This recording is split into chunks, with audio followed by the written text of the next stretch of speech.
From the top rope to your collection, this collecting the 1, 2, 3 presented by Cardboard Dugout. I'm your host, Moon 3PO, and this is my tag team partner coming through with another episode of Collecting the 1, 2, 3. But before we get into that, Bro Pio, how you doing? I'm doing pretty good, man. Just to live another day in paradise. Yeah, how you doing? I am doing well. Dad of two, father of two, so my life has been Oh boy, here we go. Not even a minute in. Not even hey, ask me how I'm doing, man. I've been busy. Hey, this dad of two stuff, man. This dad life ain't no joke. Yeah, I know.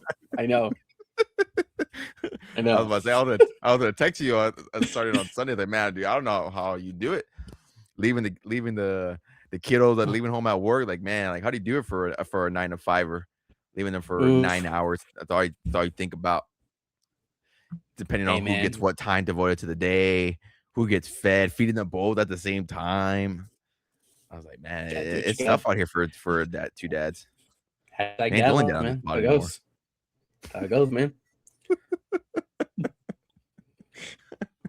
You know what I thought about too? Is WWE gonna come at us with the pod for the intro? How you doing? It seems like Enzo and Big Cass might be on the way back. Right? I missed probably we're jumping ahead, but I missed. Did they air that? Was it on TV or was this? I believe it was. Yeah, I missed it too, but I believe it was aired. Yeah, because I was pretty locked in on Monday, and I swear to God, I did not see that. Yeah, I believe it was aired, if I'm not mistaken. But I heard this tease Big Cass, all right. There was no Enzo. That's what that's the rumor going around right now that it was just Big Cass. But I think what's been promoted or what's been like talked about online is that Enzo's coming. I think he canceled some dates, I think, if I'm not mistaken. So it kind of like lines up with there, and obviously we know.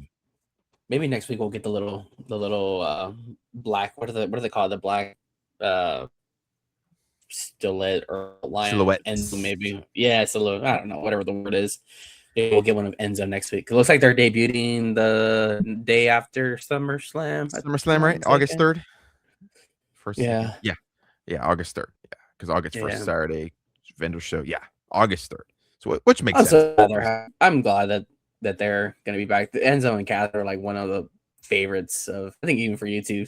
Yeah, of course. Seeing them down in NXT. Of course, they had that electric debut against the Dudleys on that Monday Night Raw, and then. Yeah, as WWE likes to do, they like to split up tags and fuck it all up, and that's what they did with them, and it just didn't work out so much for Big Cass. I know Enzo had that little run as Cruiserweight Champion, then he had I don't even want to get into, but like some news came out, turned out not to be true, if I'm not mistaken. Don't really want to comment because I don't know the whole story, but it ended up his release and so forth. And then we got Big Bill in AEW. Yeah, gotta see how they do it. Yeah. That tag team obviously a Triple H they would help them. A Triple H ran group down at NXT, so hopefully it translates well on the main roster. But yeah, obviously that's jumping ahead there. When I was doing my intro, I was like, the hot take, probably Triple H being a Triple H guy, I don't mean nothing nowadays.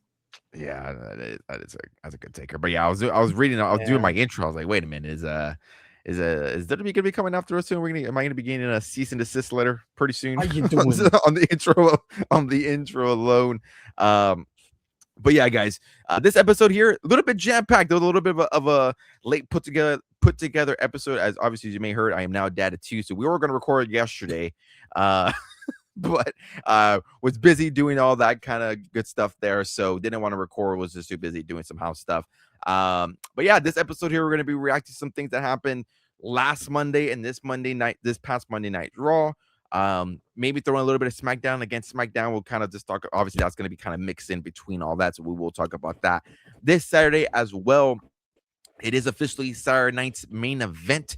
We got 4 matches as far as the recording a Tuesday night.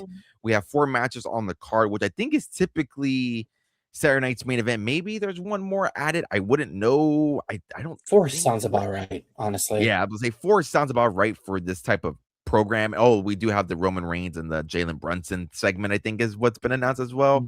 So I'm pretty sure that's going to take up like 20-ish minutes, 30-ish minutes, whatever happens with that. There are some breaks loaded over on Fanatics Live. I'm pretty sure if you're listening like Moon, what the hell are you talking about? Of course, there's breaks loaded as far as a new product. The Tops UK, the Decades product, we are seeing some breaks officially loaded on Fanatics Live. I'm pretty sure maybe we'll see some stuff over on Whatnot as well. We talked about it a little bit last episode. We'll kind of talk about it a little bit more again. There's nothing too crazy about that product, in my opinion, minus from a few different things. And of course, we'll talk about that product as we get closer to the segment of this episode. And then ending off the episode here, we are going to be talking about some sales. We had about two big sales, another outlier sale when it comes to the WrestleMania patches, but two, I would say, arguably price wise, and I think the significance of the card here, I think, are two pretty big sales. So of course, we'll talk all about that when we get to that part of the pod. But obviously, the elephant here, the elephant in the room, as people like to say, obviously the biggest news coming out of wrestling. We did not record last week, and the reason for that, people were DMing me about that as far as like why we don't record weekly. We're just not a reactionary podcast. I'm so curious if people, they're probably like, these guys need to get to fucking together. Sometimes they do 2 times a week, and then they go 3 weeks with nothing. So I did get some messages about that. So to clarify, we're not a reactionary podcast. We don't come on here weekly unless like something dramatic was to happen, which, I mean, I guess you can make the argument something dramatic did happen. But for me, I'm more of a person that just likes to accept it, see what happens throughout the week, and then talk about it. If you want like the instant reaction type stuff, that's where I highly recommend you follow us over on our social medias. You can follow me at Mood3PO. You can follow Bro at Dad Who Collects. Links are all down below. Because if you want like instant reaction, that's where you'll get that.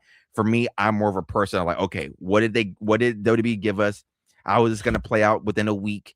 And then come on the pod and talk about it. Because obviously, the biggest event coming out of this last 2 weeks here is now that CM Punk is now your undisputed WWE Champion, ending Sami Zayn's reign after 9 days. And again, you guys are probably like, it's been like 2 weeks. Why the hell are you talking about that? I just talked about it as far as that. So again, if you want instant reaction, because I did make a video about this, talking about my thoughts on this, go check out the TikTok, go check out YouTube, the shorts and all that kind of good stuff. Go check out Twitter, because we talked about this. But of course, we want to give the people who just tune into us either audio, or if you tune into us over on YouTube, give our thoughts and reactions there to this. So if you've been an audio only listener of the podcast, you would know that this is a CM Punk Pro podcast. There's never going to be, or has there been, a bad word said about CM Punk on this podcast. This man does no wrong in our eyes. And obviously I am biased because I do have a CM Punk card collection, you as well. And we've talked about when we started this podcast that he was and is our favorite WWE superstar, maybe arguably all time. Like, he's personally on like my personal Mount Rushmore of like all professional wrestling. So with CM Punk, I'm not going to talk anything bad about this whatsoever. I said it in my TikTok. Do I feel bad for Sami Zayn? Yes. Do I think he could have had a little bit more of a lengthy reign? For sure. But it's CM freaking Punk. It's Chicago. It was almost 15 years to the date of the Summer of Punk in 2011. And I think the biggest thing that I still am seeing right now, and again, I talked about it over on my TikTok, was that people comparing this and people saying that CM Punk has became what he hated back then. And like I mentioned over in my video, I think those are two completely different situations. If you go back to, 2011, 12, 13, even a little bit of 14, the reason why Punk was so disgruntled and so upset about what was happening to him was this was a guy who was moving merch. He was on every Monday Night Raw. If there was not a Raw, a brand split, he was on every Friday or Tuesday night, Thursday night SmackDown. He was on every house show, and he was the longest reigning WWE champion at that time. And that during that time, he had a 434 reign, which was unheard of back then. Back then, the title was jumping like hotcakes, and now we have Roman Reigns, Cody Rhodes, Cena's having these long reigns. But back then, that was unheard of. So here's a guy that held the title, the WWE Championship, for that long, was part of the Summer Punk, and then we have a guy, that being The Rock, coming in, who had not been on TV in years. Thus, getting his main event with John Cena, and then the following year beating CM Punk at the Royal Rumble for the WWE Championship so they can set up The Rock and Cena Part 2. That is a completely different situation to what we're seeing right now and what has happened. CM Punk was gone for 2 months. Why is everybody acting like this dude was gone for like months and wasn't doing anything? The dude got into the best shape of his life, arguably even looking even better than he did at WrestleMania, looking jacked as shit. And within those 2 months, like, are we forgetting like the year and 2-year run that he's had with WWE ever since coming back from the tricep injury? Like, he has arguably carried this company on his back. And we've talked about on this podcast how this product, maybe since 40 has been a little bit lackluster, has been missing a little bit of something. But now with him in the full, like, those were the best parts of WWE. The feud with Drew McIntyre, obviously the feud with Rollins, the feud with Reigns, like everything he's done has been 5-star in my opinion. And again, maybe I'm a little bit biased, but I think you have to be like a true like hater if you can't recognize the work that he's done. That's just my personal opinion. Like, even if I didn't like CM Punk, like, you cannot defy what he's doing, what he's done since coming back from the injury, and I think coming back since WWE in general. So do I feel bad for Sami Zayn? Of course I do. I again, I talked about on the pod, on the episode. I like Sami Zayn. I'm not the biggest Sami Zayn guy. Again, I've talked about on the podcast as well.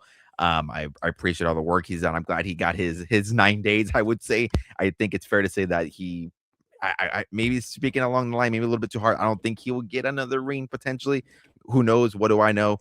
But yeah, that's my CM Punk rant. I'm pretty sure you would probably agree with almost everything that I said. But of course, I'll throw it over to you, bro. I don't know if you have any thoughts on that.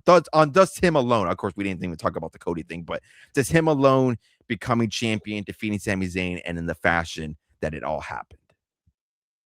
Yeah, I mean, ditto to pretty much everything you just said. I think there's really nothing to argue about. I mean, just again, like, I think you just have to be like a true, just like a CM Punk hater. I think in general, if you just did not like, I guess, the way the route that they went.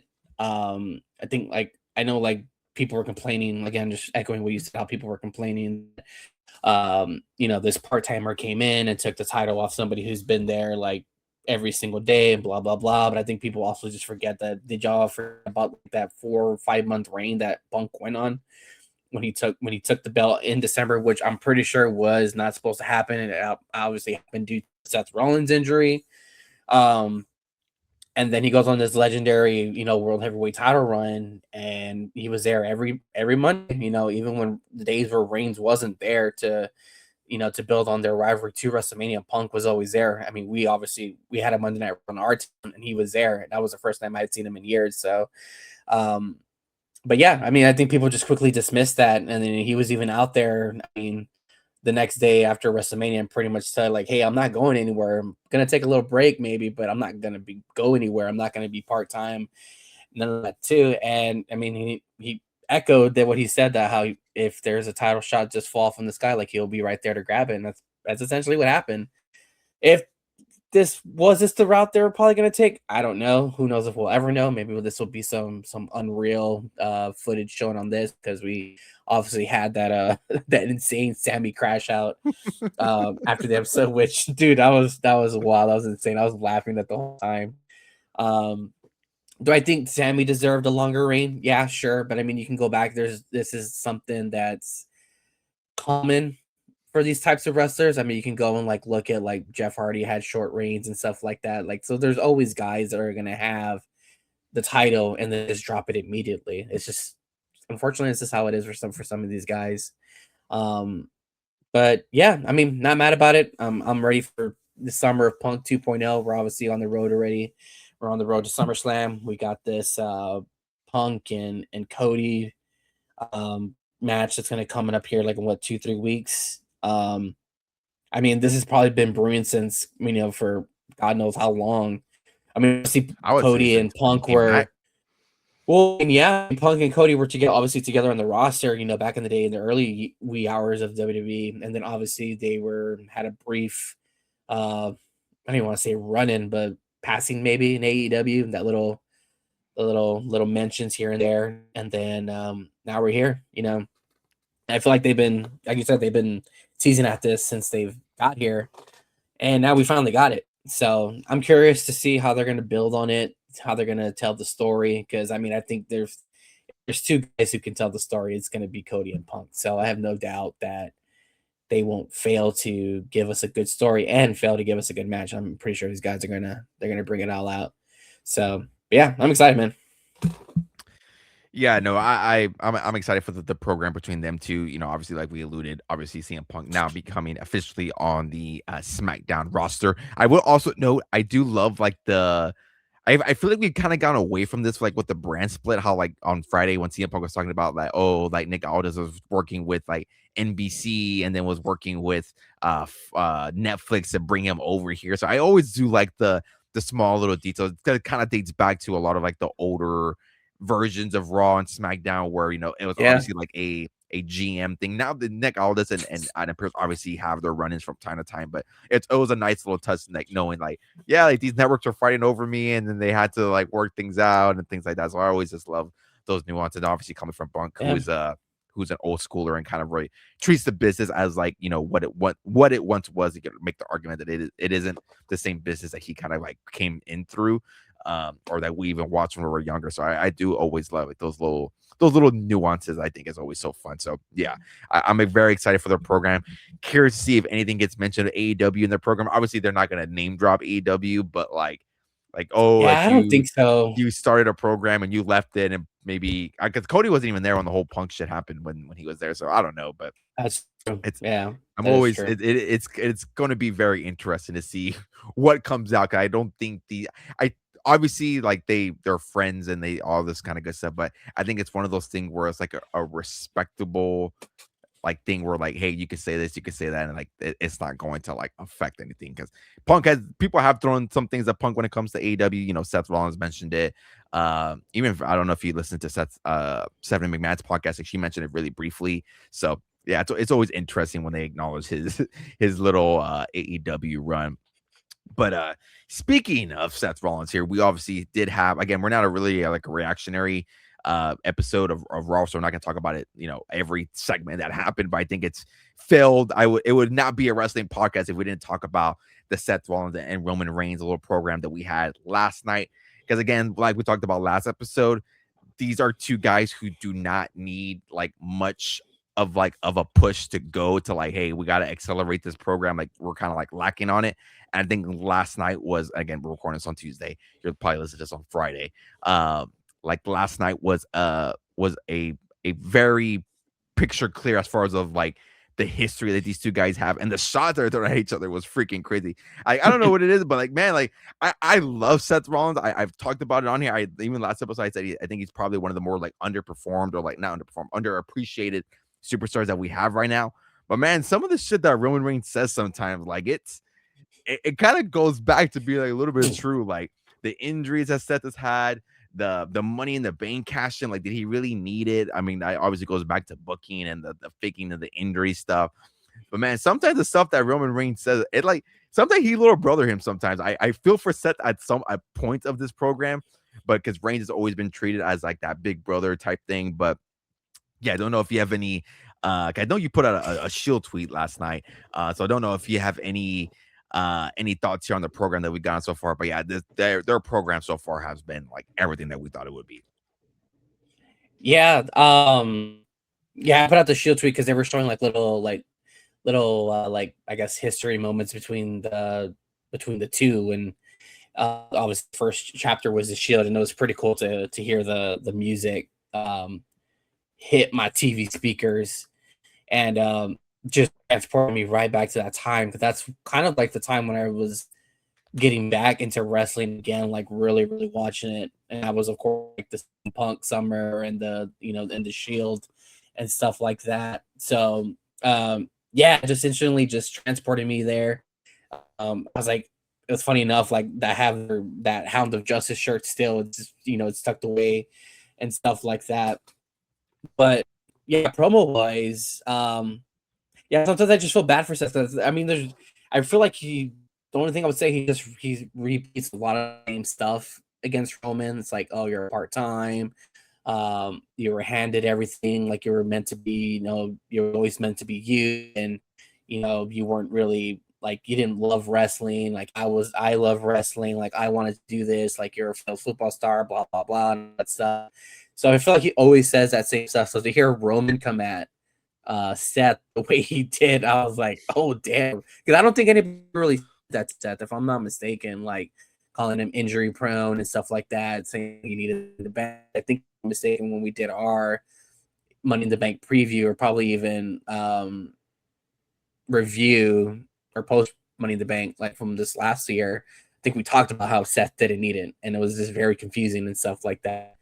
So yeah, it's pretty interesting. I liked it, I enjoyed it, and then I do like when they do get a little physical in the end. You obviously know Seth is receipt is going to come, whether it be next week or the following week. Because I don't know what Roman's advertisement schedule looks like, honestly. But yeah, I mean, I'm enjoying it. Just really quickly, even talking about like when we're talking about AEW, like I've always, especially when it comes to these two, like I'm always waiting for like the John Moxley, you know, Dean Ambrose mention. They did show him a couple of times in those. They did show him. They did show him. It's very like you see him really, really quickly. Because it's the same way, like when they do like when it comes to like Sasha and Mercedes, like when they to like feud when it comes to like they did mention the 4 horsewoman.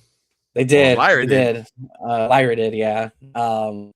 Which funny enough, well, I guess we'll talk about it later, but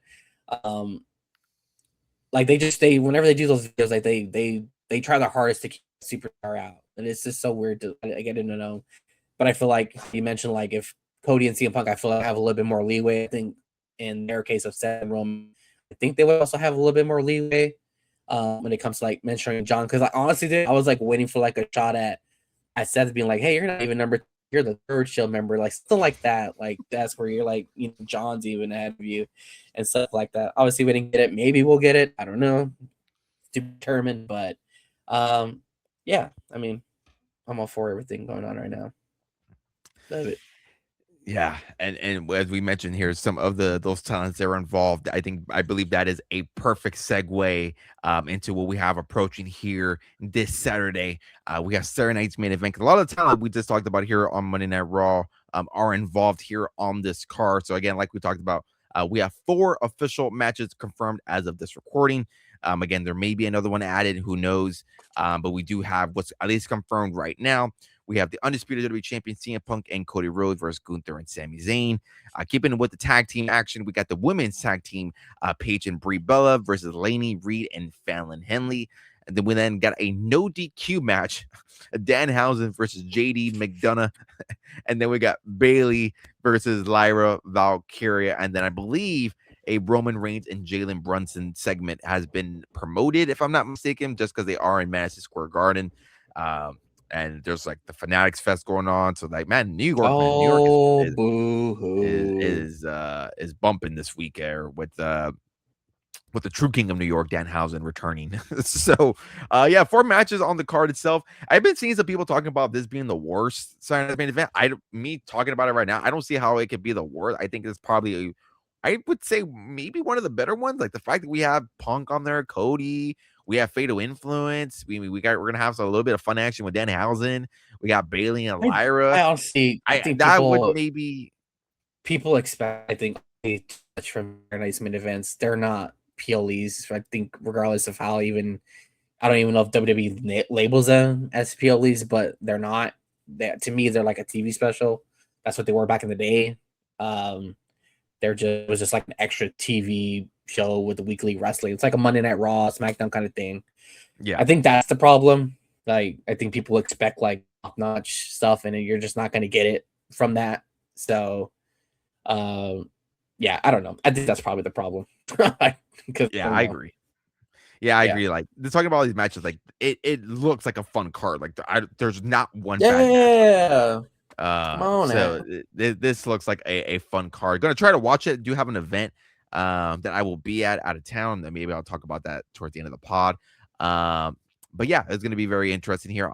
If I don't watch it live, we'll definitely catch the replay for it. But Let's head off to some predictions here. Let's start off bold because we kind of talked about this a little bit, but didn't really dive too much into it. We got Bailey versus Lyra Valkyria. Lyra Valkyria coming out as a Spooky Lyra. disgruntled bird, a spooky bird lady, disgruntled Spooky bird. bird bird lady here. Seasons. I was a little bit surprised that this match, being completely honest, got a little bit surprised it got confirmed for Saturday's main event. Obviously, you need another match to be filled on this card for sure. Thought maybe Yeah. they would have saved this for SummerSlam, but I'm not mad about it. Whoever comes out of this, you set up for your night, your round 2 at SummerSlam, so I'm not mad about it. Just a little bit surprised here. But like we mentioned here, we got Lyra cutting a little bit of a vicious promo on Bailey here, saying that she's the worst out of the fourth horsewoman. So having some harsh words there for Bailey there. I'll throw it over to you first because I know obviously you are a bigger Lyra fan than I am. I'm not saying I'm not a Lyra fan. I do like Lyra and I do like Bailey as well. But obviously you do PC Lyra and have a little bit more of a closer connection to her and her work. So I'll throw it over to you first. 1, thoughts on the heel turn. 2, thoughts on the new persona, the new look, the kind of like the eye makeup kind of reminding me like Tatum Paxi, where it's kind of just like faded, like the eyeshadow, I think is what they call it. Like, kind of just faded down a little bit. So I'll throw it over to you. Thoughts on the Lyra heel turn, thought on the promo itself, and also I'll let you go over the prediction as well, and as far as who you're taking as far as the Bailey and Lyra. Yeah, I think we did talk about the heel turn, I think the last pod.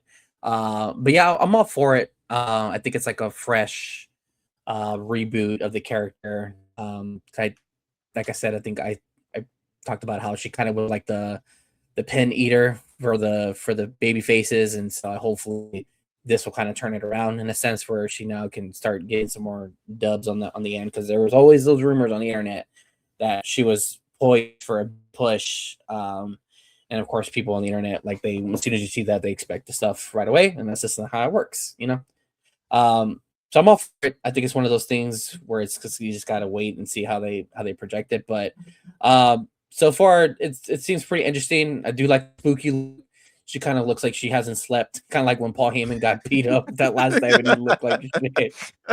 So yeah, it kind of looks like she's going a little cuckoo. She's going a little cuckoo. Like shit. She's going a little crazy. But I did enjoy the promo. I don't know if anybody's ever said that to Bailey, because I know that's a lot of the chatter online and the narrative about Bailey, where she's kind of always been like the last afterthought of when the four horsewomen when it comes to between Charlotte, her, Becky, and Sasha.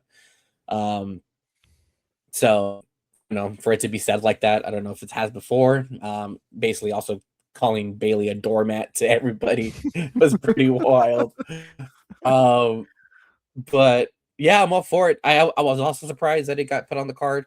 I thought maybe they were gonna have a match last night. When Bailey had that promo, she said she was calling her out. I thought they were gonna have a match. But yeah, I'm all for it. I'm pretty sure it's gonna be a good one. Bailey and Lyra have fought in the past. If you go back to last year when they were in like the Intercontinental triangle with Becky, they did have matches together. So they're running it back. So I'm excited to see it. But yeah, I'm gonna go with Lyra on this one. I don't think you can turn her heel and then just automatically have her lose to Bailey. And I think you can also just run this back, at SummerSlam if they want to. Also, I'm starting to see some chatters that I know you mentioned Tatum already, but there are some rumors saying that maybe this might set up a Tatum debut at Saturday Night's Main Event. I don't know how I'd feel about that. I don't necessarily want, another formation of another tag team when she just got out of one. I think she kind of needs to do a singles run. So while I can see it, I'm not really for it. But I can see the, how people are getting to that. But I hope it doesn't go out. Tatum can, be fine on her own and kind of flourish. But yeah, I'm going with Lyra on this one. Yeah, I agree with you. I think for the sake of the heel turn and for the sake of the character, like if you want to build some credibility to her, like you mentioned, she is and was known for being the pin eater, eating a lot of the pins, and like losing quite a bit of matches. So even with her as a tag team and or in the singles, or if she was involved like in a multiple women match, she was kind of always the one eating the pin. So I think, yeah, for the overall sake of the character, for the sake of the heel turn, I'm gonna go with Lyra on this one as well. Again, you can run it back at SummerSlam, have a shenanigans match, have a no DQ match, whatever, last woman standing, do something crazy. If you want to have her lose like that instead of one more, whatever PLE falls after that, with the way things get rescheduled, I don't even know what's after SummerSlam. So I don't know what that would play out, but yeah, or you can even do a 3-parter on Monday Night Raw if you really wanted to. But yeah, this one here, I would have Lyra Valkyria taking this one here. Going to be interesting to see if there was like a heelish tactic win, or if it's just like a clean victory. So it is going to be interesting to see like what kind of heel she really is. Like, is she just like a person that's gone? Like, is she just a person that's gone mad and gone crazy and just like gonna beat up everybody and like beat up Bailey multiple times, or is it gonna be like somebody who like finds ways and creative ways to win in a more heelish tactic? So it's gonna be interesting to see the heel run turning out and the matches here moving forward from them too. But let's keep it here with the women. We got the women's tag team championships on the line. We got Paige and Brie Bella, which I'm being completely fucking honest, surprised they're still champions. Thought that would have ended about a couple of weeks ago, but what do I know? Versus Lainey Reed and Fallon Henley. So I guess that kind of gives me a spoiler as far as who I think is winning, because I think while they are still relatively young, and they're relatively young on the main roster, I think Paige and Brie Bella have ran their course. Like, let's get this on the road already. Like, let's get Paige off by herself, get Brie Bella off the TV a little bit, and wait for Nikki to come back whenever that is. Because yeah, I honestly don't know why and how they are still tag team champions. Like, they had their moment, we've enjoyed it. That's it. Like, I honestly thought they were gonna win in that one night WrestleMania, then drop it the next day, to Lyra and Bailey. That's what I thought was gonna happen eventually, but obviously that did not happen. And obviously we've talked about Lainey Reed and Fallon Henley and Fatal Influence as a whole. Ever since coming up over to the main roster, it has been nothing but 5 stars from all of them.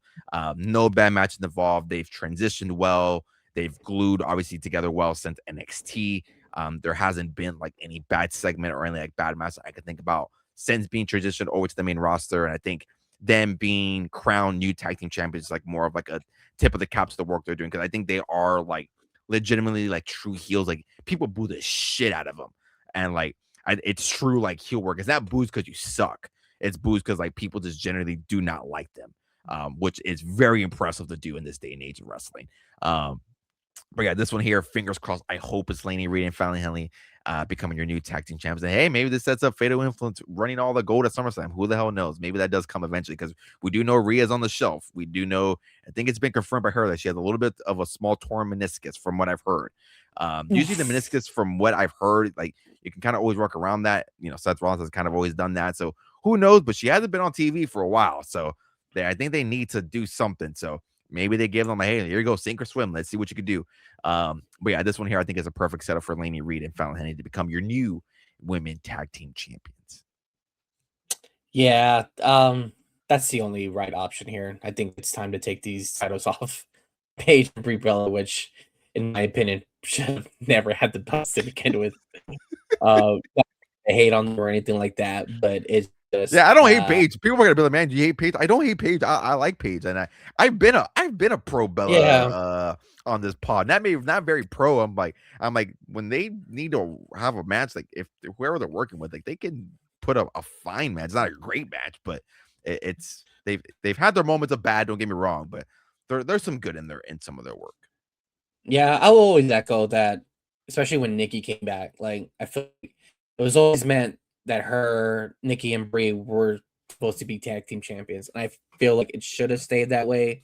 I don't, and obviously I get that Nikki was hurt at WrestleMania, and obviously they had to slide somebody in. And I mean, as good as Paige came back and they slid her in, but to then have her win with Brie, it feels weird, even though like I know they were like, what tag team were they called back in the day? It was during the Total Divas era. Were they like the Team Total Divas or Team Total Divas or something like that? Yeah, what it was? Something I can't like remember. that, yeah. It's so far back. I can't remember. But yeah. So, anyways, I feel like those tag team titles were always meant for Nikki and Brie, and so I feel like it's time to take the belts off Paige and Brie. I mean, you can even go the route that maybe they can, like you mentioned, maybe they can take out Brie, and that kind of puts her on the shelf for a little bit. 'Cause I don't know necessarily where Nikki's at with the rehab and stuff like that, how far out she's out. But I mean, if you want to keep Brie off TV until Nikki's back, and then you can run back, the Bella Twins versus Fatal Influence, stuff like that. I don't know. Yeah, I think it's time to put the belts on. I don't want to say an established tag team because I'm not dissing Paige and Brie, but I mean, Fatal Influences has had their I'll run down diss in them for you. NXT and That's established. there you go. There you go. A more established tag team, I guess you could say. Yeah, I think it's time to put the tag titles on them. Fatal Influence. Ride the wave, man. They're hot commodity right now, so why not go up? Yeah, exactly. So, ride the wave, let them ride. Hey, sink or swim for both of them. Give JC the women's championship. Hey, sink or swim. Let's see what y'all can do. Let's see if it's true. Hey, that's a bold take right there. I guess I would say, right? Again, whatever happens, if Rhea is arguably going to be off the shelf, is going to be off like wrestling for quite some time, who on SmackDown right now is like worthy of the women's championship? You can make a case for Charlotte Flair. Tiffy's occupied with the US, so is Chelsea. Blake Monroe, I don't think they know what the fuck they're doing with her right now. It's early, but like she's beating up Chelsea Green backstage, but then like 3 weeks ago they introduced them, and she beat up Julia. So yeah, I arguably don't think they know what the hell they're doing with her, which is very unfortunate, even though it's very early. Alexa Bliss seems to be off the shelf. It looks like it was a real like injury. Like I'm assuming because I saw a TikTok of her, or I think it was a video of her with like it looked like it looks like she had that arm brace like Logan Paul's wearing, like when you carry her tricep and shit like that. I'm like, God damn. Yeah, I do know Alexa has that. Alexa has like that double jointed elbow. Oh, she does. Yeah. If you go back and look at the match, what I think it was Bianca Belair. I want to say it was Bianca. There's a match where she does the same thing with her elbow. Like she like tells the ref or was it Sasha? It's either Sasha or Bianca. It might have been Sasha because she does it. Right? She's like that, and it's like she's like like broken, and then like goes to the ref. She fucking elbows her. I think it is Sasha. I think it's at one of the PAs too.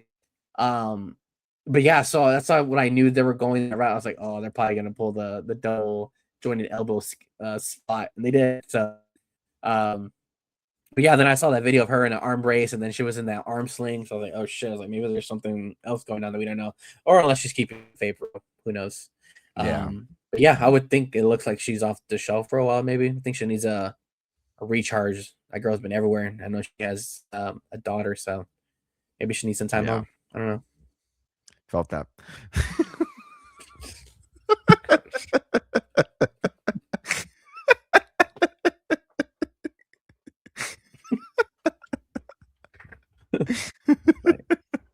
Oh boy. No comment on that.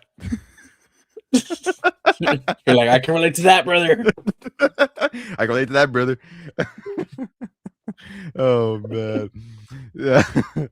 Hey man. Hey, I felt that, man. I know what it feels like now. The attitude. Hey, there you go. Gotta do what you gotta do.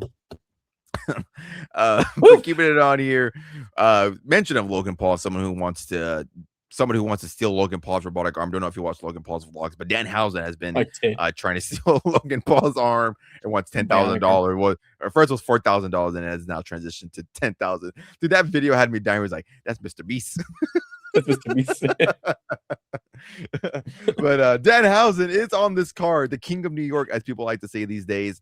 I know that probably maybe triggers you a little bit, especially what happened with the San Antonio Spurs, but we won't talk about that. But we got Danhausen here versus JD McDonough in a no disqualification match. Obviously, this has been brewing on for a couple of weeks now. It all started with Liv Morgan having Danhausen to curse Obafemi, and then Danhausen just took their money and then went away, and then trashed his laboratory, and then Liv slapped Danhausen, and Danhausen cursed Liv Morgan, thus Liv Morgan losing to Io Sky, Night of Champions. Danhausen cursed Dominic Mysterio last night. Got the wrong ring post, but thus it did lead to Javon Evans pinning Dominic Mysterio. So you can still say in a way the curse did work in some sort of fashion. So this has been brewing on for a couple of weeks now. But yeah, arguably, I think this is probably like the most like predictable match out of all these here. It's very hard these days to book against Danhausen. If you are, you're just asking to be cursed. But yeah, this one here, I think to me is a no-brainer. Is going to be Danhausen. It is a no DQ match, so I'm pretty sure there's obviously going to be a lot of shenanigans on here. If we got many Hausens, if we got a big Danhausen here, a big Hausen, I guess we can call it here, because obviously we know his experiment is working on a bigger clone, which we do know is not Baron Corbin anymore. Baron Corbin is back on, yeah, that's true. Is back on SmackDown, so we do know that is a faulty rumor. But yeah, this one here, I do have Danhausen easily taking this one with a lot of shenanigans, a lot of Shenhausens going on here in this match. Yeah, it's Danhausen coming out with the Winhausen. Yeah, I would expect this has to be like really gimmicky in a sense. There's got to be a lot of shenanigans going on. So I feel like it's just up that way. It's funny too because Tony came out on Monday. The daughter saw her and she's like, "And it's Danhausen," and he's like, "Look, he's in the truck." So she was having a field day with that. So I think if I tell her that Danhausen's wrestling on Saturday, I'm pretty sure she'll be excited to watch the match.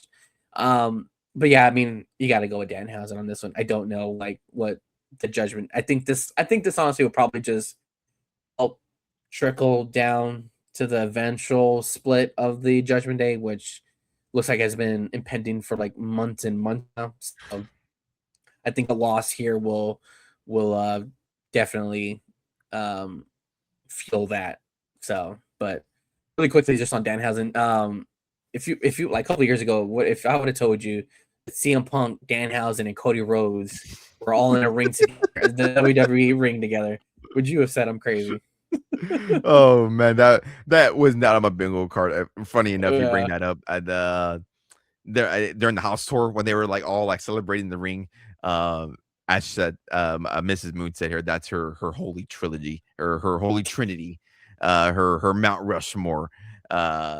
So we saw that picture, like, yeah, like it's absolutely insane that that all three of them are involved there. I'm pretty sure that merch is going to be moving off the wazoo in Madison Square Garden. Of course, there's going to be a bunch of Knicks and Danhausen merch, the posters, the sign stuff. Is Danhausen going to be at Fanatics Fest? Is he there? Yeah, he's there. Yes. Oh boy, that's going to be a lot of. That's going to be fun, I bet. Yeah, there's a bunch of stuff going on there. And that's yeah, because I know the Roman stuff is there. The Jalen, I think they're doing all the New York Knicks stuff. There's a bunch of stuff going on at Fanatics Fest here, which I mean, I guess we can kind of talk about towards the end of the pod. I really don't have too much to say on Fanatics Fest. I've kind of already talked about as in the past. So maybe that'll be like a final thought potentially, but we probably have like on the baseball side because yeah, I think probably what I would think when we have because it's more like a glorified on than as a card show. I don't think it's ever advertised as a card show. No, I mean, they try to make it this year, like talking about it being a card show. I know we obviously know a couple of guys that are out there vending as WWE wrestling card vendors, that being Babyface Breaks, and I think Card Hogs and some other guys are there vending. But I think from what I heard, the card section got smaller. So yeah, who the hell knows with all that. But yeah, we can obviously talk about that a little bit more towards the end of the pod here. But yeah, of course, wrapping up here, Saturday's main event, we got the men's tag team here. We got of course, the new undisputed champion CM Punk and Cody Rhodes versus Gunther and Sami Zayn.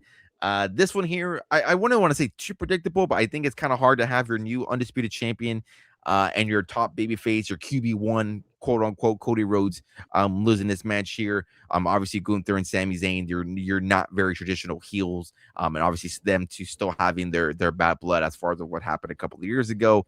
So I think there again could be like the typical like heels blaming each other, thus leading to a downfall. Maybe Nick Aldis gets involved. It does seem like they are setting up Gunther versus Nick Aldis eventually. If that's at SummerSlam, who knows? It does seem like that match is coming sooner rather than later. And obviously, you can also still tease that while they did win, or predict them to win, you can obviously tease that, their blow would have come very straightforward. And always very interesting quote that I always like from CM Punk was like, when Cody was going through all this shit with like Cena and Randy Orton and all that good stuff, whereas like all those guys have like stabbed you like in the back. He's like, I'm gonna stab you in the front. So in the that's front. another. Yeah.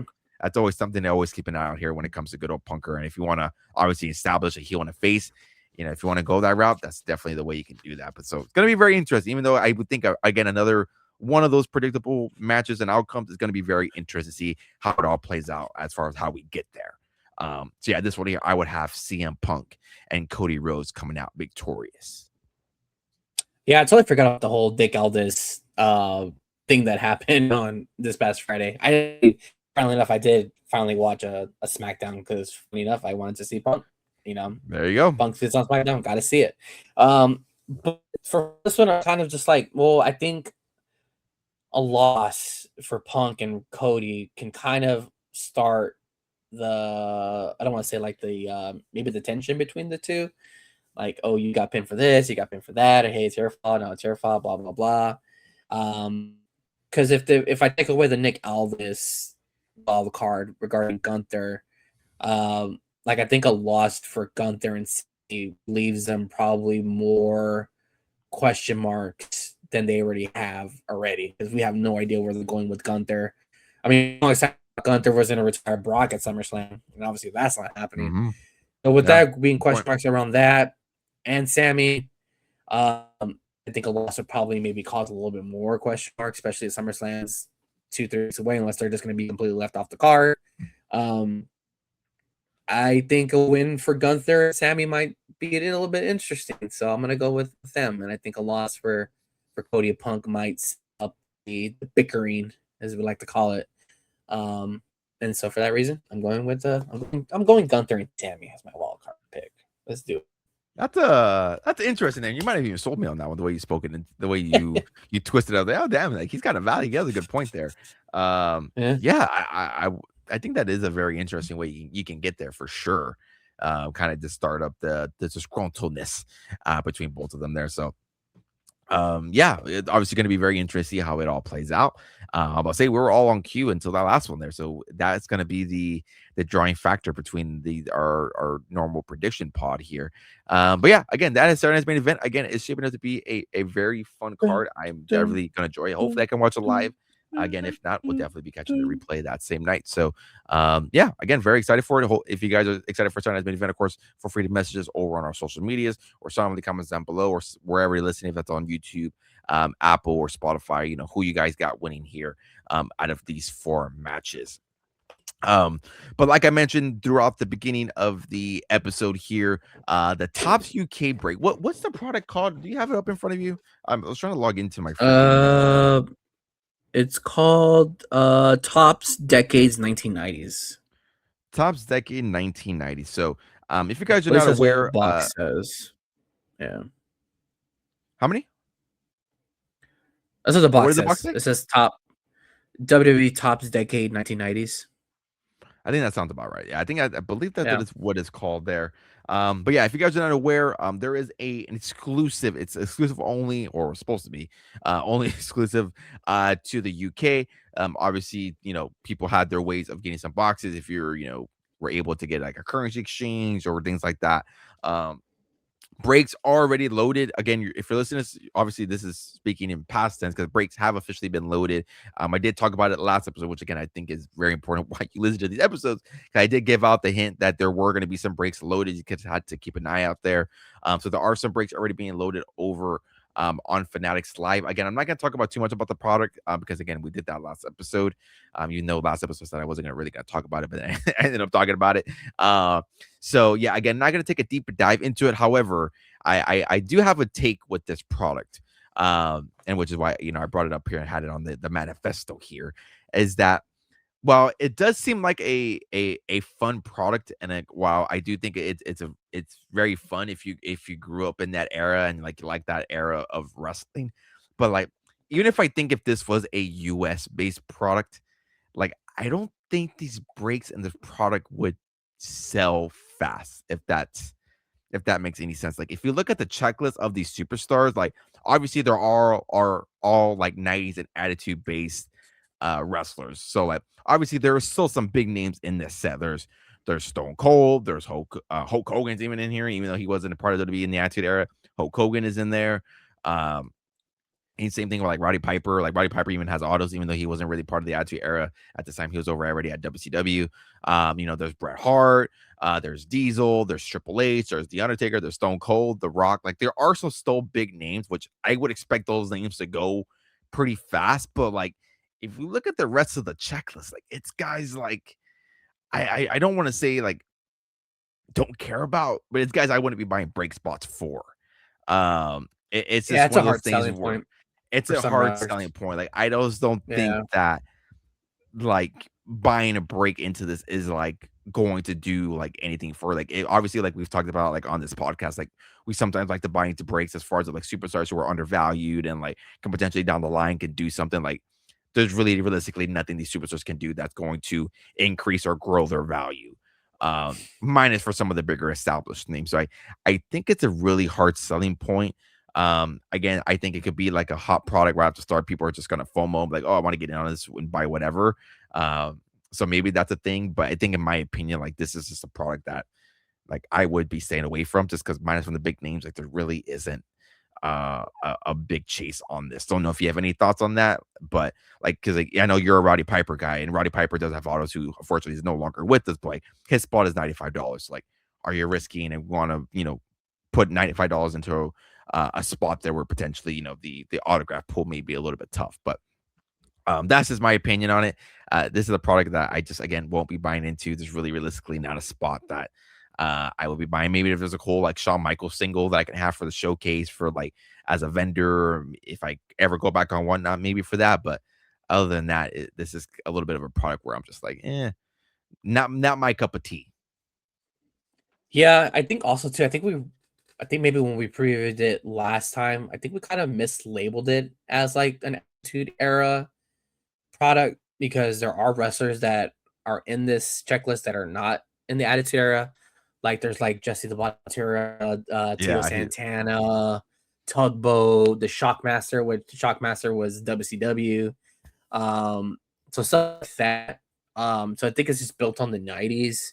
So if you're not big, and I think the misconception is if you think about the 90s, like you just automatically go Attitude Era, which Attitude Era is like late 90s. So you're talking like 96, 97-ish around there. And so forth until we get to the Ruthless Aggression Era. So but yeah, I think if you're not an old head wrestling, like I like to consider myself an old head. I like to go back and like watch like old like wrestling from like back in the 80s and 70s and stuff like that, just because I don't know, I find that stuff really entertaining. And it's how I come across a lot of other older wrestlers and stuff like that. But yeah, if you're not into that kind of stuff and you just want to chase like the big names like your Stone Colds, your Rocks, stuff like that.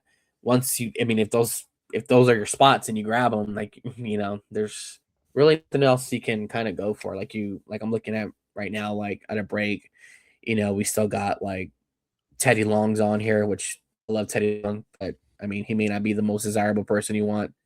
There are wrestlers how we talked about who are no longer with us and have mine, so I'm curious to see how that works. Like we got Terry Funk, Roddy Piper, stuff like that. So I'm curious to see how those are.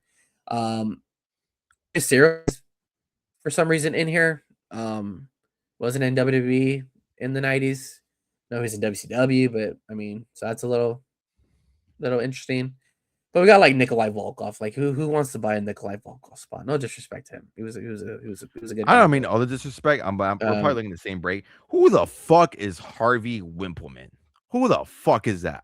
I think he was a manager. If I'm thinking who it is, I think I know who he is. Maybe I'm showing my age and maybe I'm showing my ignorance, but who the fuck is Harvey Wimpleman? No disrespect to Harvey Wimpleman if you're listening to the pod. Yes, he was the manager to who was the manager to? Hold on, I'm looking it up real quick. He's like old, like I think he's like early 90s. He's not Attitude Era for sure. I know that for sure. Let me see if I can do a quick search on him. Manager. Yeah, he managed Kamala. Like that's one of the wrestlers he managed. Like, and who the fuck is Leilani Kai? Who the fuck is that? So she is. I don't know any of her matches. I've never seen her, but I'm pretty sure you've seen her on like a lot of the videos for like NXT girls, where she's at NXT a lot. She's like an older lady, and she was at one of the Saturday Night's main events as well. She's like one of these ladies who, like, she said she felt like she was forgotten by the wrestling world, and then I guess when Triple H and the regime took over, like, they, how they were like focusing on bringing back legends and I stuff guess like that. I guess I yeah. think she was one of them, and so she was like very appreciative of it, and so like they brought her to like I think it was the San Antonio Saturday Night's main events where she was at. She might have been at, but there's a clip where like there's a video of like her like welcoming back like the NXT girls from like a road trip and like all like love her. I don't know who she is personally. I've never seen any of her stuff, but I know she's really popular amongst the wrestlers. I want to say.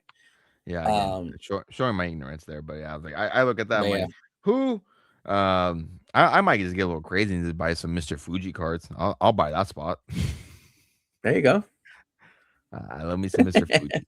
But yeah, again, like you look at it, I'm just like, yeah, like this is just again, like you mentioned, like if you're not a fan of these guys, or if you're like me and like don't know like who these people are, like you're not going to be risking your spot for like a will spin or things like that. So I mean, again, it does have their cup of tea, like we kind of always talked about like with wrestling cards. I think the hobby in general, like you're gonna have your older generation who like value like specific numeric sets and like think of cards in this certain way, and then there's people, I don't want to consider myself like in that younger era, but like I am in my 20s, but like someone who just kind of just values like some of like the newer and stuff. Like I typically don't even collect vintage or like buy vintage cards, and like people try to, come in like, hey, like interested in vintage. Or like I really don't buy like vintage cards. So yeah, again, maybe once again it's just my ignorance, but yeah, I think in my opinion, this is one of those tougher products to get into and to purchase. So if you're buying into breaks, let me know who you're buying. I'm curious to see like if is there an older superstar that you do collect? Because like thinking about it now, like I don't even collect like a superstar like in that era. Like Stone Cold's too expensive. I do have a little bit of Shawn Michaels stuff, but he's kind of in that middle tier where he can go a little bit more expensive than he can have some cheaper stuff. I don't collect The Rock. I've been known to not like The Rock too much. Like I don't collect the Undertaker. Again, expensive. Do have a couple of cool cards of him, but it's not like a crazy like Undertaker collection. But yeah, again, that's just my thoughts on the product. So you have to let me know what you guys think about it if you're listening to this. Again, links down in the description down below, or feel free to message us over on our social medias. But keeping it here with the card talk, we do have some pretty big sales. Again, this pod, we typically don't talk about like bigger sales, but I do like to talk about sales that I do think kind of like shape the hobby a little bit, shape our market a little bit, and kind of tell us where we're at as a whole. So we do have some three big sales, I would say. Two arguably are the more, I think, are like more of the market movers, I guess to say, that kind of like see where we're at in this niche of what we call the hobby.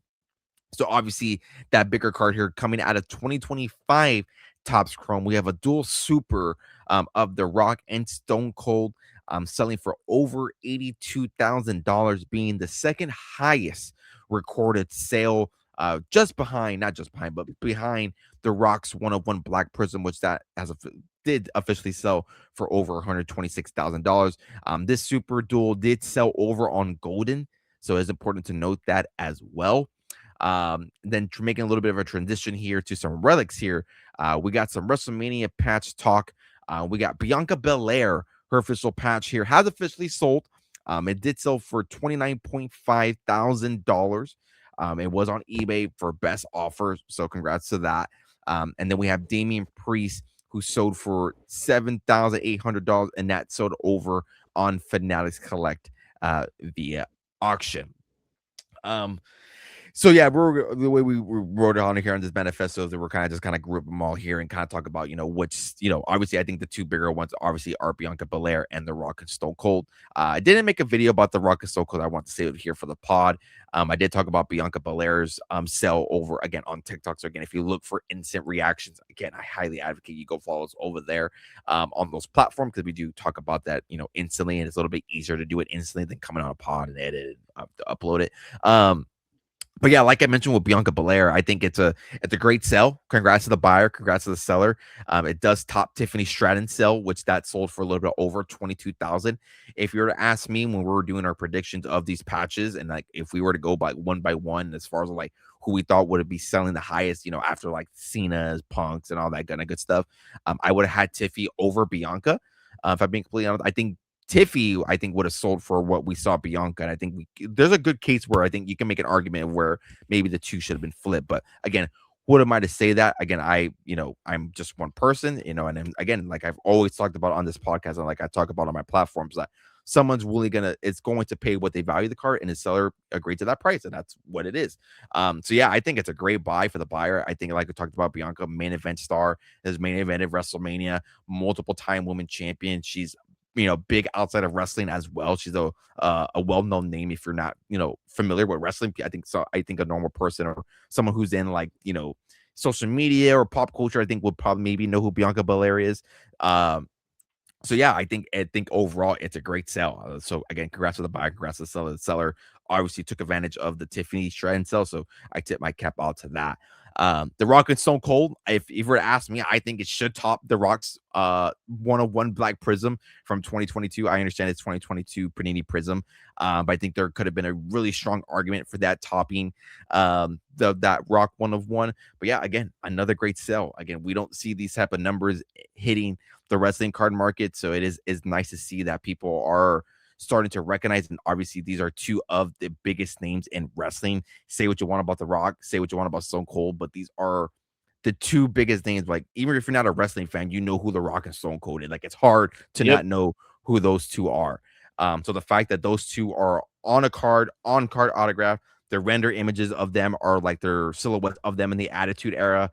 The Rock with the shades, Stone Cold, obviously he's looking like Stone Cold. He has, his images never really changed, but like it's good old fashioned Rock and Stone Cold. So I think, again, that is a great sell in a season where people like to say like this is like the summer slowdown.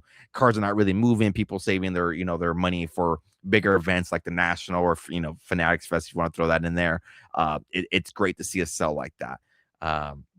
Damian Priest, kind of like we talked about it. I think you mentioned it a couple of episodes ago, where like I think he kind of sets the market for some of those mid-tier guys, and I think it's so a very strong sell for a guy like Damian Priest. Like I mentioned in the video in my TikTok, where I was like, I know a few Damian Priest collectors. I don't know a lot of them, like a Bianca Belair, where I do know a couple of people who collect the Bianca Belair cards, but Damian Priest is kind of, I could probably count on how many fingers on my hand, how many Damian Priest card collectors are out there.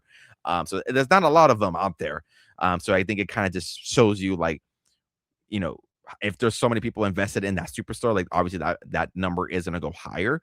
But yeah, again, I think it's a very strong sell for Damian Priest. I think it's a very good sell for that person. Well, his spot was probably like what, $40. What have his spots been in breaks? Like 40, $30, maybe $50. So I mean, you're Usually, doing pretty yeah. well. Depending on how many cases and boxes you're buying, you're doing pretty well for yourself there. But yeah, I don't know if you have any thoughts there on any of those sales. Which one sticks out to you the highest or the most? Obviously, we know which one sold for the highest, but if there's one that sticks out to you for the most, and you want to talk a little bit further into as far as of what that sale represents for the wrestling card market. Yeah, I was trying to look up something really quick. I couldn't remember. These are the patches from 41, right? 40, yes, last year's WrestleMania. So yeah, 41. Who did Damian Priest fight that night? That I can't remember. That's what I'm trying to look up. Who the hell did he fight? Oh damn, who did he fight? Was he on the card? Well, he has a patch, right? He's got him somewhere on there.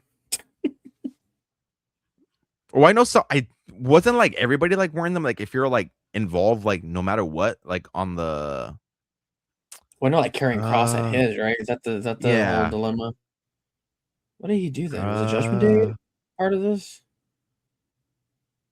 Drew McIntyre, Sin City Street Fight, 19. Okay. The street fight. Okay. Yep. All right. I was trying to think about it. I was like, because I was getting confused with the 4 when he won the title. Cause I was like, man, can you imagine like having the patch when he won the belt? But it's not the patch. Yeah. I mean, all three cards, the dual Super Factor Auto, the Bianca patch, Damian patch. I mean, it's a lot of doll hairs, for a wrestling card. Specifically, I mean, the Bianca one, like, I was a little bit surprised to see it sell more for Tiffy. Being Tiffany Stratton's, that was her first WrestleMania. She walked in as champ, left WrestleMania as champ, had probably one of the stiffest matches we've ever seen with Charlotte.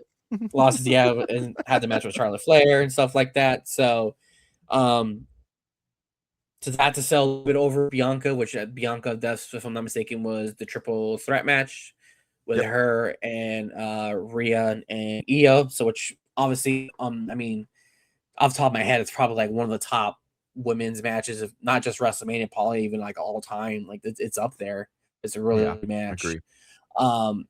But I think it's really interesting to see like how much Bianca's card sold, because I mean, she's been going since then. Like that was her last match that she's had televised, and obviously we know why. She had the finger injury, and then of course now she is pregnant, and so now we know why she's been gone for so long. But it's kind of weird, like if you compare it to like the sports market, like sports card market, like I'll just mention baseball because that's what we used to do. But like when a player's like has like they either disappear or have a down season, like that market usually tends to fall. I think like the best example we could probably use is like Kyle Riley. Like last year, the dude was on a tear, and those cards were selling like monster numbers and stuff like that. As to now, where he's having a shit season, you're probably overpaid for a lot of those cards. So to see Bianca pull that type of money when she's been on the shelf for a little bit over a year, kind of tells you what we as wrestling collectors think about like the people we collect. I don't know who bought the card. I don't know if it's a Bianca super collector or if it's just somebody who just collects high end cards and stuff like that. Can confirm it is. What, Bianca collector? Yeah, and they also have the Jade patch as well. So kind of tells you who they are. They have the Jade patch. Yep. Oh, okay. I honestly don't know who has what nowadays. We'll talk about it later. But I mean, that kind of tells you, like, regardless of how long somebody's gone or whatever, like if you like a certain wrestler or you just like certain things, like you will pay top notch dollar. So I do think that's pretty interesting regarding the Bianca patch. But again, all three very healthy sales. So congrats to everybody, man. It's a lot of doll hairs. So. Yeah, and that's what I talked about too in the video is like, again, somebody's gonna value what they value the card. So if a seller and a buyer agree to that, then again, kudos to you. Again, it's a lot of money involved for all those cards involved. So again, kudos to them. Great sales. So congrats to the buyers and the sellers as well. I feel like we always say congrats to the buyer. We also gotta say congrats to the sellers because that's money that they didn't have here. Go take out your wife or your partner, or go buy your kids some things, or go take yourself something, man. Go take out your two kids. For me, I'm going to PetSmart, taking out my two kids, and go buy them a nice little cat tower. People listening to the podcast for the first time probably think like, man, this is the father of two. Like, man, shout out to him. Like, I don't post like anything about my kids. Like, be like, man, this guy didn't even know this dude was a dad. But just fucking. A pod talking wrestling, dad talk. That's all it is. Two-time dad talking cars, talking wrestling. Ain't nothing better than that. All right, I might have to rename the pod. Two dads talking cards. Two dads talking the 1, 2, 3. Many names. So if you're a two-time dad and listen to this pod, I trademark it. So make sure you give me a little bit of a tip of the cap when you name your pod that. But yeah, that's all we had here on the collecting the 1, 2, 3 manifesto here. Again, some good sales. Saturday night's main event. We got new champions. We got some sort of new product on Fanatics Live, so that if that interests you, go check out over Fanatics Live. Maybe we'll see some more breaks loaded over the weekend. I just don't know with the product being in the UK. Like we did mention, it is Fanatics Fest this week. So I know the Fanatics Live app will be loaded with. I think they do live breaks over on there at the event. So I'm pretty sure there'll be some things over there. There isn't any. Last year they didn't do it, but there isn't any exclusive WWE product. I know the Cactus Jack has made their way to basketball. I think is already out or something like that. I'm not too sure. I know baseball has the Husk. I think they're doing Mattel figures exclusive, or is that San Diego Comic-Con that I'm getting confused with? I think it's San Diego Comic-Con. Nah, I retract my statement then.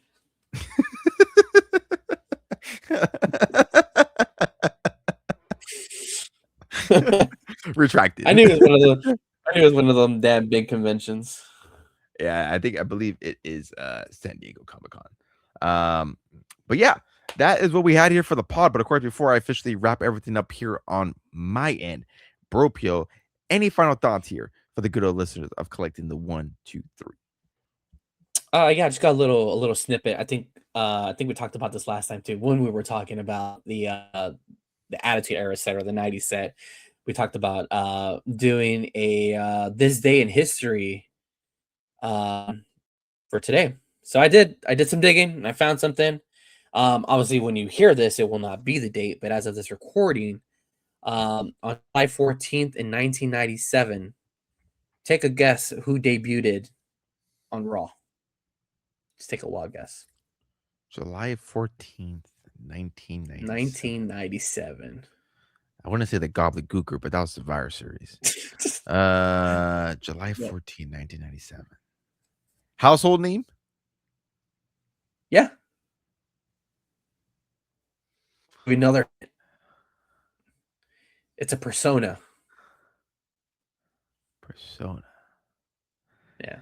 Well, there's not a lot of personas. That's household. So it's like it's a this person had multiple gimmicks and this was one of them. 1997. Yeah. Multiple personas. Was he a main last final hit? Was he like a mid-carder main eventer? Main eventer, yeah. Former WWE champion. Not as this persona, but he won WWE champion. The fuck? I was gonna say Kane, but he was already back then. I don't think he debuted on a Monday Night Raw episode. I remember him tearing off the cage. It wasn't Kane. He only had one persona. Well, good sir. He knows nothing. Is that right? He doesn't know his attitude. No, he doesn't. You don't know. You do not know your Attitude Era, which is why we're doing this. You need to learn more about the Attitude Era. So I don't know why my brain went. I don't know why my brain went visceral the first time around. I know that's wrong. Yeah, that's also wrong. It's even crazier to think that this happened 30 years ago. This happened. So on July 14th, 1997, Dude Love makes his man. debut. Yeah, he comes in. That's a trick question. Teams up with Stone Cold Steve Austin, and they win the tag team titles off of Owen Hart and the British Bulldog, Davey Smith. So that was the other hint I was going to give you. I was like, oh, he's currently in AEW, but I don't know if that probably would have given it away. I probably still don't know. I got it.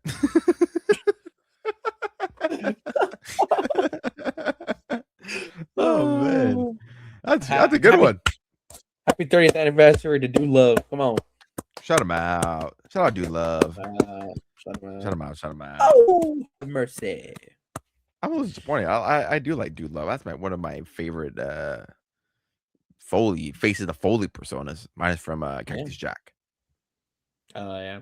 Yeah, I do love this. I always talk. I think I've mentioned it here. Like my favorite, like I guess Attitude Era moment or like clip is like when it's Mankind and then he slowly transforms into Cactus Jack and like Triple H like sells the fuck out of it. Like he starts getting all scared and like starts like pacing back. It's just like he knows like the switch. So that to me is always one of like my. Granted, obviously, as you guys could tell by the podcast, like I didn't watch too much of the Attitude Era. If you guys don't know, I was born late in the 90s, so I have a little bit of an excuse for that. But, is that what led up to that Hell in a Cell match that they had? Yes. All right, when he fucking pedigrees him on like the yeah. Oh, Lord. But yeah, that's one of like my favorite like moments of the Attitude Era. Granted, from the ones that I've seen, because obviously, as you guys can tell, I haven't seen too many of them. So just do keep that. keep that. Well, by the end of this year, you're gonna be an Attitude Era historian. So I'm about to know everything, about to know the ins and outs of the Attitude Era. I'm about to go buy some boxes of that. Go translate some. Go get some euros and go find a way to convert some currency. Or join a couple of Braves by some Mr. Fuji spots, even though he was an Attitude Era. Was he even 90s, Mr. Fuji? I thought he was like 80s. 90s. No, he's 90s. Because he has the whole he managed Yokozuna. Oh, like early Remember? 90s, right? Like Yeah, he's yeah, like like the early stupid 90s. Yeah, like the Hogan stupid Hogan yeah, shit. Yeah. yeah, And yeah. fucking Bret Hart. Go get him. Go get him. Go get him, See, I bro. know Go that. get I him. know that. There you go. Oh man. Oh man. That's Um the end of the golden era of wrestling. yeah, that's where it all kind of just went. Didn't translate so well after that little that moment there. Good old Nope. hoaxer. Shout him out. Shout him out. Shout him out. But yeah, again, that is our pod there. Final thoughts here on my end. Don't have any final thoughts here. If you're in the San Antonio area, again, August 1st, we are back as a wrestling TCG vendor. We are expanding our boundaries a little bit, but we will be posted up with wrestling cards as always. So again, we are going to be in the same area. So if you guys are not aware, I always get people asking me like where the event is at. And I'm like, you guys either ask me the day like after the event has happened, or like the day of, and like nobody ever like falls through. So guys, the event here, it's Cards and Yeah. Coffee and Collectibles. It is the same event that I've done before. I did the same venue the last 3 times. So it's at 1207 Richland Hills Drive, San Antonio, Texas. It is free entry and free parking. There's more than just actually I'm the only wrestling card vendor there. There's more than just wrestling cards and sports cards. So, if you're into TCGs, Pokemon, Lorcana, Magic, One Piece, like it is all there, and like any other like general collectibles, like there's a Hot Wheels vendor, there's a Funko vendor, there's vendors that like have like home craft. So there's a lot of different things, like any like VHS tapes. So like if there's something that you think that you can collect, it more than likely is there. Like I mentioned, we are expanding a little bit of the inventory. So while we are going to be having our traditional wrestling cards, we are going to be having some sector off for like pop culture, TCGs, Pokemon, Lorcana, and Magic. So we'll be having all of that there. So again, if that interests you, if you guys are interested in that, again, feel free to come check me out August 1st. Obviously, we'll talk a little bit more closer to the event as we get there. Also Saturday I've been doing a lot of cool vlogs. So if you guys like want like trading card vlogs, things like that, I do have a couple of vlogs that are up over on the YouTube channel. We have one where we went to, or I say we, but you did go to the event, you didn't go with me. But we did the Disney Lorcana event, then we did the card show, and then we have one where we went to 2 card shows in the same day. So all those vlogs are over up on the YouTube channel. Which Saturday there will be another vlog being filmed. I feel like this is more of a conversation for the pop culture podcast, collecting beyond the 1, 2, 3. But it is a good little segue here. Saturday, I will be at a Attack of the Vine pre-release event, which I think that will be like a good entry episode 1. Talk about that event.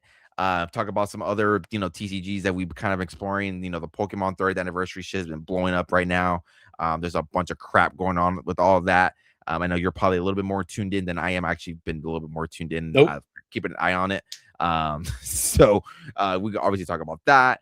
We're gonna go see the Odyssey. Obviously, we're a pop culture. It's a pop culture pod.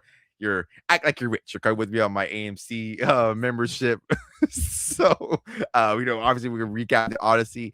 So yeah, we'll obviously talk about that, off pod a little bit more. But again, a little bit of where we're at right now and what to expect moving forward on the feed, on the YouTube channel, just so you guys are aware. So again, if that interests you, make sure you do like, follow, subscribe on the YouTube channel, of course. And if you're following on either on Spotify or Apple, please make sure to subscribe, follow those pages, hit the bell notifications so you don't miss those uploads, and leave a rating on how we're doing. I always like to get feedback on how we're doing as a podcast, what we could do better, what we're doing right.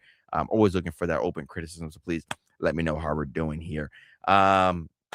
But yeah, that's going to be it for the pod. Again, thank you guys for listening, watching, wherever you're tuning in, and we will see y'all on the next one.